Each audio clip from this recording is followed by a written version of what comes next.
Okay, let's do one more piece of sound. Joshua, stick with us for this.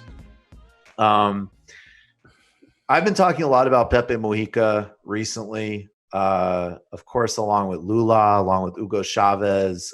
These are, again, another important thing. We can't romanticize or valorize anything. And Latin America has really important things to teach us about leadership, about the future of governance, about fighting poverty. There's also just a quality in the leadership of these guys that is different. Pepe Mujica is somebody who was a political prisoner.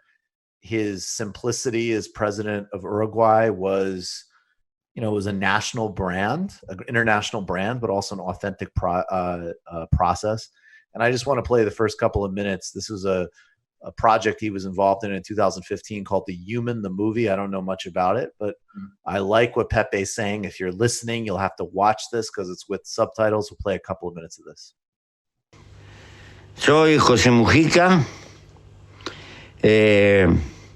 campesino para ganarme la vida, en la primera etapa de mi vida, y después me dediqué a luchar por cambiar y mejorar la vida de mi sociedad. Y ahora estoy en una etapa de presidente.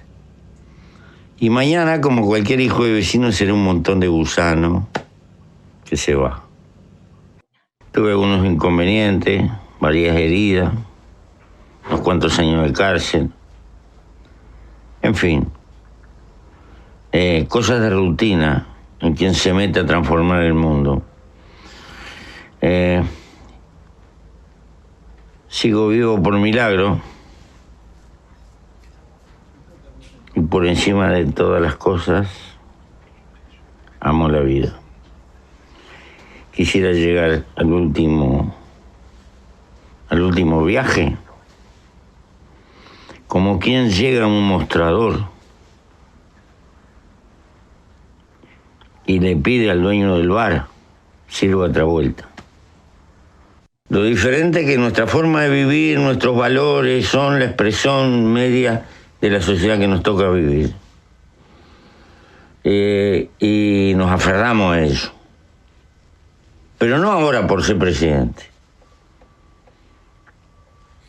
Esto lo pensamos mucho, pasamos más de 10 años de soledad en el calabozo. Y tuvimos 7 años sin leer un libro. Y tuvimos mucho tiempo para pensar. Y descubrimos esto. O logras ser feliz con poco y liviano de equipaje, porque la felicidad está dentro tuyo, o no logras nada. Esto no es una apología de la pobreza. Oh, you're muted, Michael.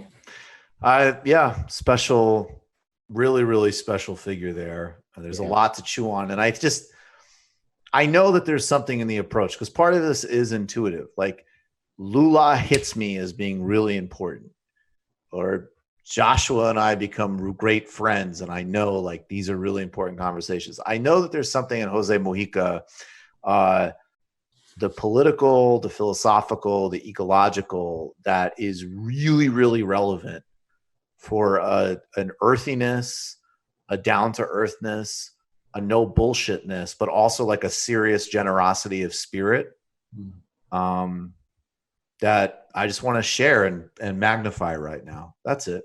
You guys have anything, please jump in. It's so beautiful.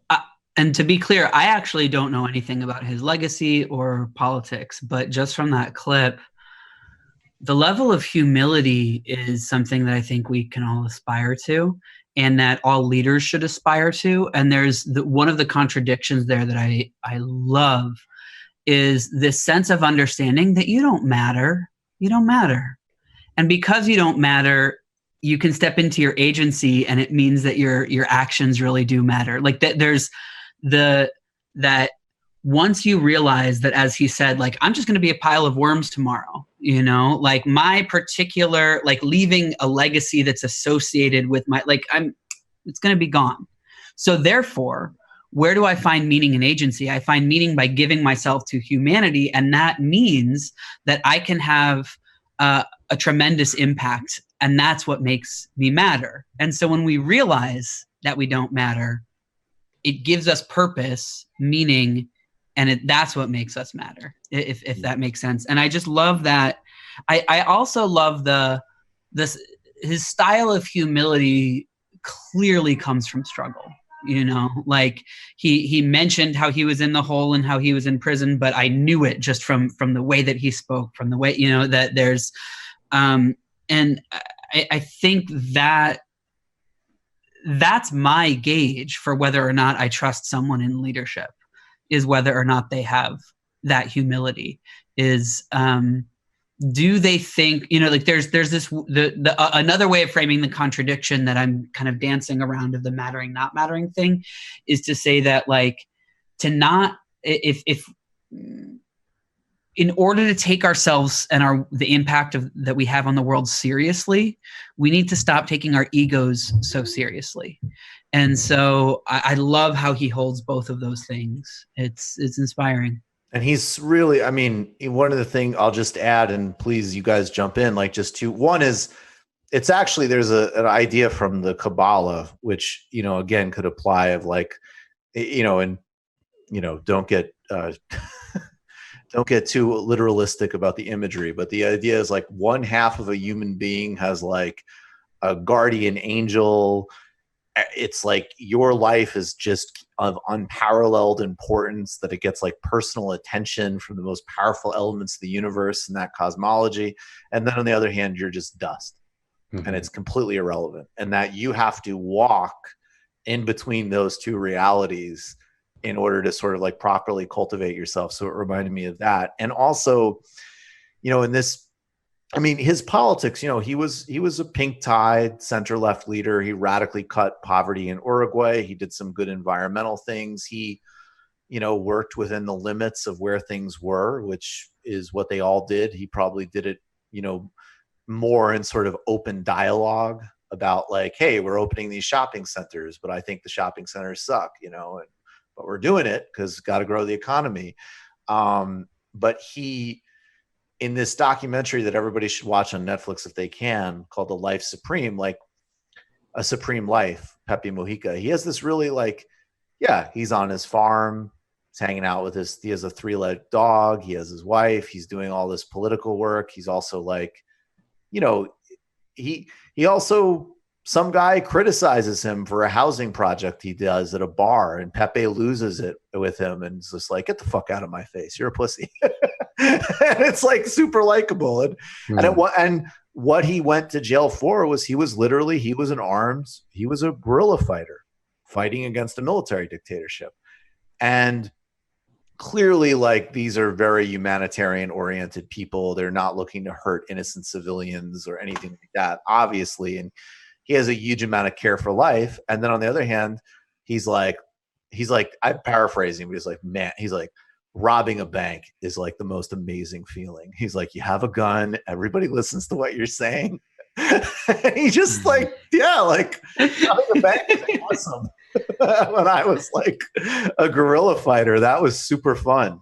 And it's like that honesty and that the foibles and the mistakes and the humanity and like the humility with like also this like really deep confidence and this really deep sense of purpose. I just think part of this stuff is just modeling the right people, you know? Yeah, I look at the humility Joshua mentions and I think Pepe Mujica doesn't owe you anything.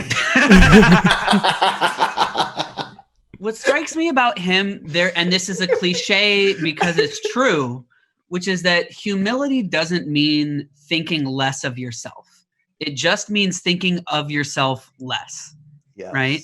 And so that's the match of having tremendous confidence and tremendous humility, is like, you know, your contribution and you're grounded in your contribution because you're not focused on yourself.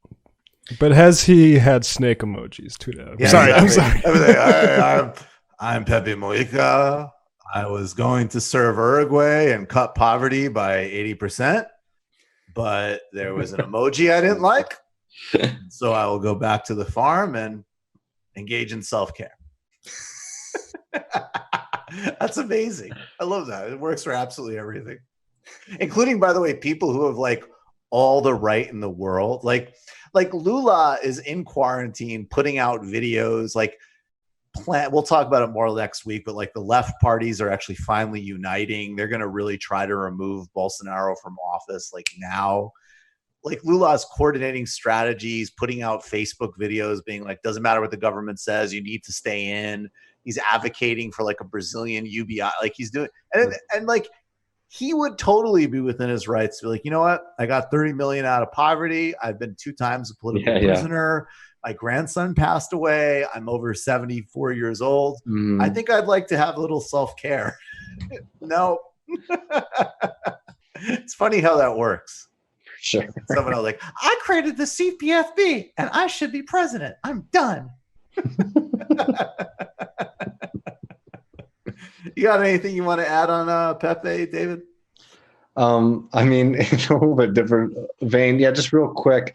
I love that video, and I really like Pepe not only for his work but also for what he has been as a public figure. I mean, what's the phrase about him? The world's poorest president. That humility. I think that kind of introspection and guidance is something that's very important for the left, and it just makes me think of another really great, South American, communist, Pablo Neruda, and it just made me think of a poem that I really like by him. I was just going to read it real quick, if we have a second, from the Canto General, and this is translated in English. The people paraded their red flags, and I was among them on the stone they struck. In the thunderous march and in the struggle's lofty songs, I saw how they conquered step by step. Their resistance alone was road, and isolated they were like broken bits of a star, mouthless and lusterless. Joined in the unity made silence, they were fire, indestructible song, the slow passage of mankind on earth turned into the depths in battles. They were dignity that fought whatever has trampled, and they awakened like a system, the order of lives that touched the door and sat down in the main hall with their flags. And woo! I love that line, especially like the idea of like, and I was among them. Yeah. Which I think is something that Pepe even was alluding to. It's like, you can be part of something that's greater than yourself. And I just think that's a very powerful idea. Mm-hmm. And an indestructible song. Yeah, exactly. It's powerful stuff. And, somebody who, in Neruda's case too, I think one of the most difficult things to think about Neruda, who was a lifelong communist and fighter in Chile, that, he worked so hard with Allende, and he died about 4 days after Pinochet took power. So to think of somebody who made such a personal effort too, that we often don't get the kind of vindication in the end for our work, but we're still contributing. It's like there's no guarantee that like our contribution to the struggle is going to end in the storming of the Bastille or anything like that. Oftentimes they're just, disappearing into the cold, dark night while the world is looking much worse than when you started. But, that's part of being a part of a longer arc of history, I think. And it matters. It's actually the same point. It's the same point. It's just that duality. Mm-hmm. We're going to play a lot more Pepe Mujica. I've got some other ones to play. You just watched a Michael Brooks show video. Subscribe to get them all. Why wouldn't you? Don't be foolish. Click subscribe below and become a patron as well.